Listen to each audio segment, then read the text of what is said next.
ഞാൻ മേശ, മോവാബ് രാജാവായ കേമോശിൻ്റെ മകൻ.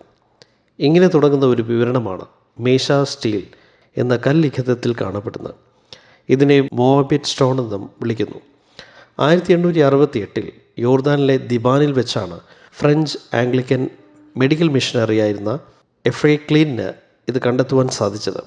ചാവുകടലിൻ്റെ കിഴക്കായി സ്ഥിതി ചെയ്യുന്ന മോവാബിയ രാജ്യത്തിൻ്റെ രാജാവായിരുന്നു മേശ. അവൻ്റെ ഭരണകാലത്ത് യഹൂദ യഹോശഫാത്തും ഇസ്രായേൽ യഹോരാം രാജാവും ഭരിച്ചിരുന്നു. ഇതിലെ ചില വിവരണങ്ങൾ ഇങ്ങനെ പോകുന്നു. ഇസ്രായേൽ രാജാവായ ഒമ്രിയെ ഇവിടെ പരാമർശിക്കുന്നു. ഇസ്രായേൽ മോവാബിനെ അടിച്ചമർത്തിയിരുന്നുവെന്ന് സ്ഥിരീകരിക്കുന്നു. മേശ ഇസ്രായേലിനെ പരാജയപ്പെടുത്തി മോവാബിൻ്റെ സ്വാതന്ത്ര്യം പുനഃസ്ഥാപിച്ചു എന്ന് അവകാശപ്പെടുന്നു. മോവാബിൻ്റെ ദൈവനായ കേമോശിനാണ് വിജയത്തിന് ബഹുമതി നൽകുന്നത്. ഒമ്രി ഇസ്രായേലിൻ്റെ രാജാവായിരുന്നു. അവൻ മോവാബിനെ വളരെ കാലം പീഡിപ്പിച്ചു. എന്നാൽ മേശ എന്ന ഞാൻ അവൻ്റെ മേൽ വിജയം വരിച്ചു എന്ന് ആലേഖനം ചെയ്തിരിക്കുന്നു. ഈ വിവരണങ്ങൾ തിരുവചനത്തിൽ 2 രാജാക്കന്മാരുടെ പുസ്തകം 3-ാമത്തെ അധ്യായത്തിൽ രേഖപ്പെടുത്തിയിരിക്കുന്നു. 2 രാജാക്കന്മാരുടെ പുസ്തകം 3-ാമത്തെ അധ്യായം 4-5 വാക്യങ്ങൾ. മോവാബ് രാജാവായ മേശയ്ക്ക് അനവധി ആടുകളുണ്ടായിരുന്നു.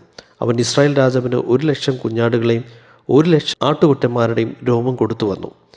എന്നാൽ അഹാബ് മരിച്ച ശേഷം മോവാബ് രാജാവ് ഇസ്രായേൽ രാജാവിനോട് മത്സരിച്ചു. 2 രാജാക്കന്മാർ 3-ാമത്തെ അധ്യായം 26-27 വാക്യങ്ങൾ. മോവാബ് രാജാവ് പട തനിക്ക് അതിവിഷമമായി എന്ന് കണ്ടപ്പോൾ ഏദോം രാജാവിനെ അണിമുറിച്ച് ആക്രമിക്കേണ്ടതിന് 700 ആയുധപാണികളെ കൂട്ടിക്കൊണ്ടു ചെന്നു.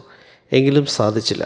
ആകയാൽ അവൻ തൻ്റെ ശേഷം വാഴുവാനുള്ള ആദിജാതനെ പിടിച്ച് മതിൽമേൽ ദഹനയാഗം കഴിച്ചു. അപ്പോൾ ഇസ്രായേലിൻ്റെ മേൽ മഹാകോപം വന്നതുകൊണ്ട് അവർ അവനെ വിട്ട് സ്വദേശത്തേക്ക് മടങ്ങിപ്പോന്നു. ബൈബിളും മേശ സ്റ്റീലും ഒരേ സംഭവങ്ങൾ 2 കാഴ്ചപ്പാടുകളിൽ വിവരിക്കുന്നു. മേശ രാജാവ് ഈ വിവരണങ്ങൾ 3 അടി നീളവും 2 അടി വീതിയുമുള്ള ഒരു സ്ലാബിലാക്കി. ഇത് കണ്ടെത്തുന്നതിന് മുമ്പ് ഈ കല്ല് ആട്ടിടയന്മാർ പൊട്ടിച്ചു. അതിൽ 2/3 ഭാഗം മാത്രമാണ് പൂർണ്ണമായി പുനഃസ്ഥാപിക്കുവാൻ സാധിച്ചിട്ടുള്ളൂ.